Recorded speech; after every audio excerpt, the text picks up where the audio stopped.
surprise ថ្ងៃអាពាហ៍ពិពាហ៍យើងខ្លាចជាប្តីប្រពន្ធនឹងគ្នាព្រោះវានឹងខ្លាចតែជាការពិតមកគ្រាន់តែគិតក៏ចិត្តសប្បាយសូមផ្ញើខ្លួននៅផ្ទះមានស្ងួនផងមកអូននឹងម៉ាំងបងខ្លាចជាដន្លងហើយបាបងខ្លាយទៅជាបានួនល្អងហើយអូនមិនបាញ់ឆ្កងហើយគាត់ពូទៀតឡើយយើងខ្លាចជាតែមួយសមូនកុំព្រួយណាអូនណាយខ្លួនបងខ្លាចជាភួយដែរបងនឹងខ្លាយទៅជាខ្នើយតាំងពីស្គាល់គ្នាមិនដែលមានវាស្ដាយក្រៅកូនក្រមុំរបស់បងបើសិនលឺសមូនឆ្លើយ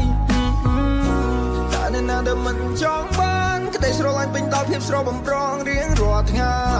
ស្ដាប់បទដើមចូលចិត្តក្នុងឡានដៃមួយកាន់ចង្កូតឬមួយចំហៀងទៀតកាន់ដែរកណ្ដាលត្រីក៏មានតែបងហើយនឹងស្ងួនណាយើងសាំងស្នេហាតម្កាយវិការនៅម៉ោង4គេថាមិនទៅមុខប៉ុន្តែពេលនេះគឺជាដងគាត់ភួនអ្នកម្ដាយគាត់ពេញចិត្តនឹងគាត់នឹង now she's the one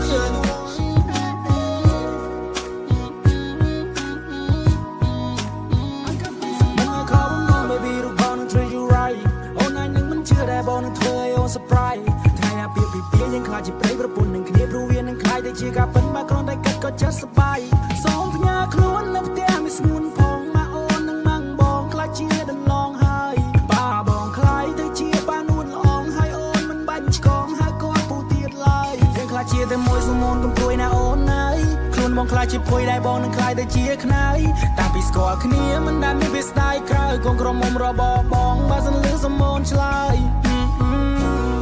នៅណាដែលមិនចង់បានក្តីស្រឡាញ់ពេញដល់ភាពស្រស់បំប្រងរៀងរាល់ថ្ងៃស្ដាប់បទដើមចូលចិត្តក្នុងឡានដៃមួយកាន់ចង្កូតឬមួយចំហៀងទៀតកាន់ដែ